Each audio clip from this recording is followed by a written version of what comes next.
awesome fourth graders. Happy Guidance Class Day and happy Tuesday. So today for Guidance Class, we'll start out with our awesome time or the Would You Rather cards. If you are doing Would You Rather, you can please get up and move a little bit during this. So when you read the Would You Rather, you could say, would you rather pick this, stand on this side of the room, or would you rather pick that, stand on that side of the room. So you can go ahead and have fun doing that now and then come back. All right, now please walk to the color zone that you're in. All right, good job. So you know if you're in the green zone, you're ready to learn. If you're not in the green zone, just go ahead and do a quick little tool at your desk right now to try to get ready for guidance class. You could do some hand breathing right now. You could do the push, pull, dangle, whatever you need to do quietly at your desk right now to get ready to learn for guidance class. And today we're going to be continuing to review the 3 parts of our brain that we've been talking about. We reviewed 2 of those parts already, so today is the 3rd part that we're reviewing before we move on. And so we've already talked about the amygdala, right? And we talked about that 2 weeks ago, and our amygdala's nickname is what? Security guard, right? Protects us, fight, flight, or freeze. And we're so thankful for this because it can protect us, but sometimes we need it to like back off a little bit, right? We're not always in life or death danger, right? But our fight, flight, and freeze really kicks in sometimes. So maybe some of you right now, if you could pause the video, maybe some of you have some examples of fight, flight, or freeze. I think I shared with your class, I think I shared it with you guys when my fight, flight, or freeze went off recently. When I saw a spider on my pillow and my amygdala went off and I just froze. That was my fight, flight, or freeze reaction at that moment. So maybe you guys have a similar story, or maybe you have a story about a time you fought or ran away. So you can go ahead and share some of those now and then come back to the video. All right, welcome back. So now our amygdala, just remember, is our security guard, and there are a couple things we can do to kind of put a pause on our amygdala.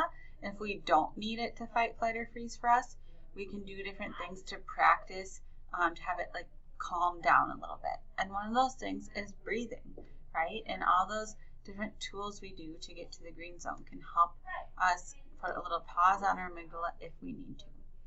All right, the other part that we reviewed already was the hippocampus, right?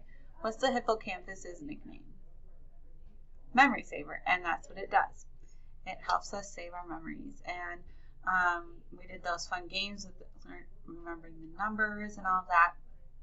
And we also talked about some tips or tricks to help our memory, and one of the main takeaways that I'd like you guys to remember to help our memory is sleep.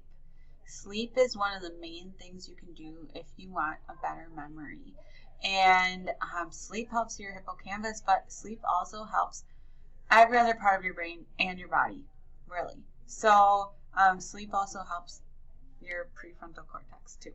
So sleep is the best thing you can do to help your brain and help your hippocampus with your memory. And you can also do different tips and tricks, like the other day, I'll admit, no one's perfect, right?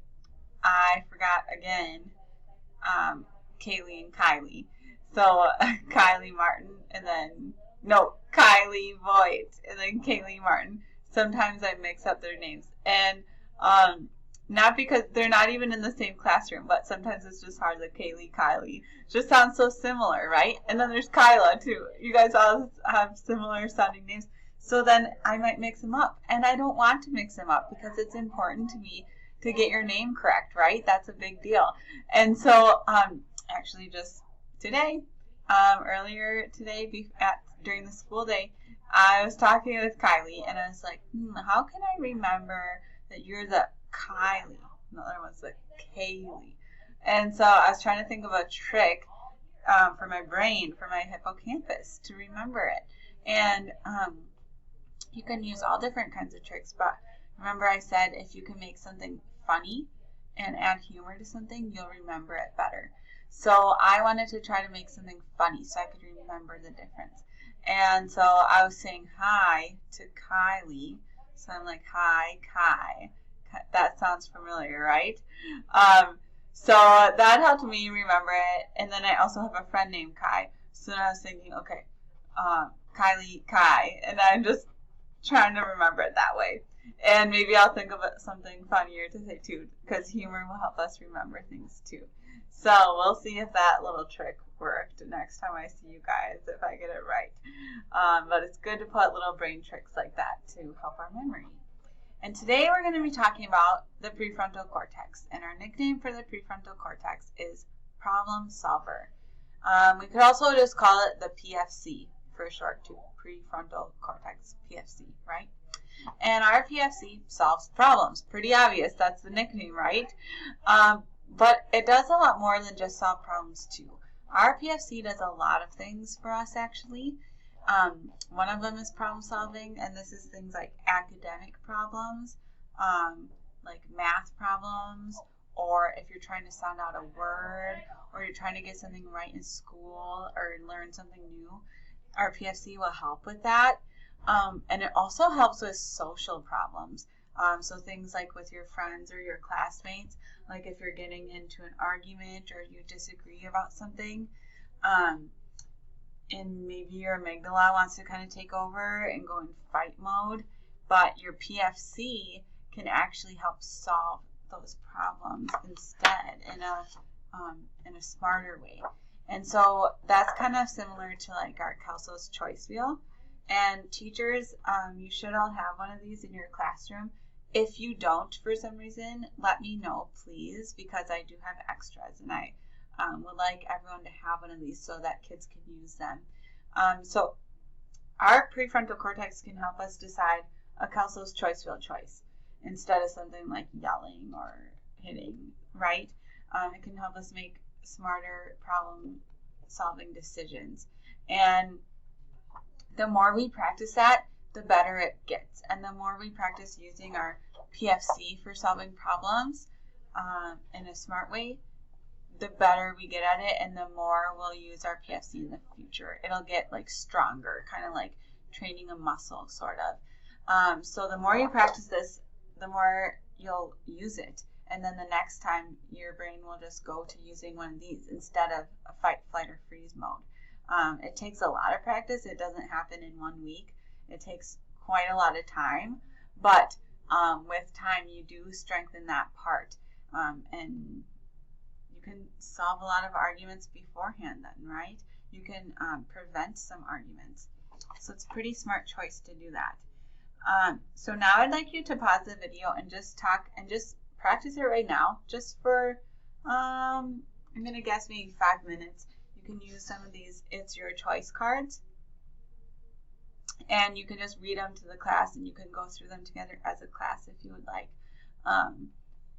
And if you have extra time at the end of guidance, you can divide up into two partners and give the partners a question, and they can discuss how to solve it together as a team. All right. Now, another thing that our PFC will help us with actually is to pay attention. And so have you ever been sitting in class and you just start zoning out? Maybe you're staring out the window, or maybe you're thinking, I'm so hungry, what's for lunch? Or maybe you're thinking, I'm so tired, I just want to go to bed. And when you're doing that, you're not listening, are you? You're not paying attention to your teacher. And there's all different things in life that kind of like fight for our attention. Like if the wind is blowing, we want to look outside at that. Or if our friend is tapping their desk, we want to look at that. And we're always trying to pay attention, and there's always all these distractions all around us. Well, our PFC is really good at helping us pay attention. And that's another part that we have to really practice for it to get even better at. But that's the part of our brain that helps us to pay attention. So to practice this, I'd like you to try out this video. It's kind of like a counting game.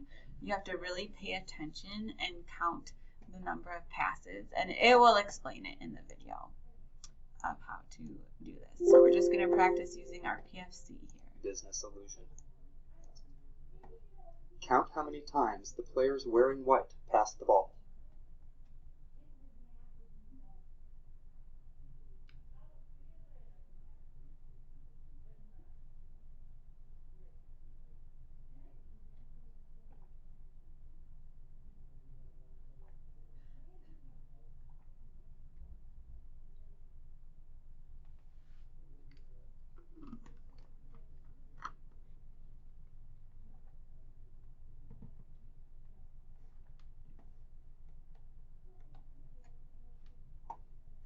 correct answer is 16 Did you guys all get that? Did you count 16? passes.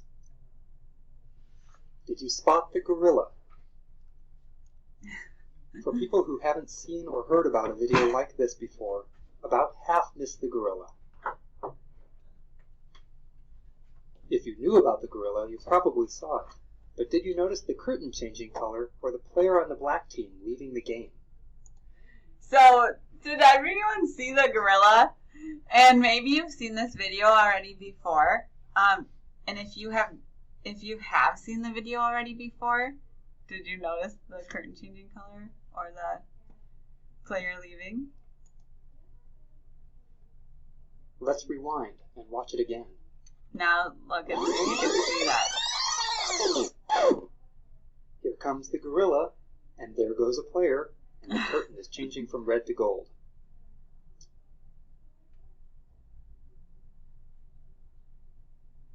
When you're looking for a gorilla, you often miss other unexpected events.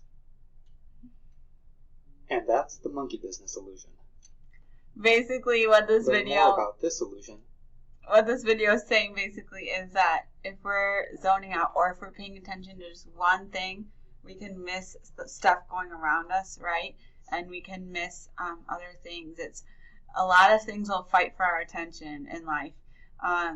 You can notice this even on TV shows sometimes, that there's things going on in the background that you wouldn't have even noticed, or anytime, even like I said, in your classroom, there's stuff going on outside just trying to fight for your attention, but we need to be focused and ready to learn, right? So it's a constant fight for attention, isn't it? And that's okay, because the more you practice it, you'll get better and better at focusing your attention, right?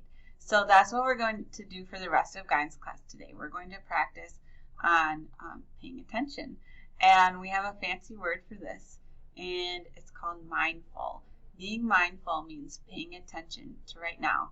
Okay, so we're just going to practice that because, like I said, the more you practice it, the better you get at it. So we have 4 different things that we're going to do to practice to be mindful. The first thing we're going to do is we are going to listen to this chime. So I'd like you all to glue your feet flat on the floor. And I think I'm going to pause this video because there's only a little bit of time left on my recording, and I'll start a new one. So 1 moment.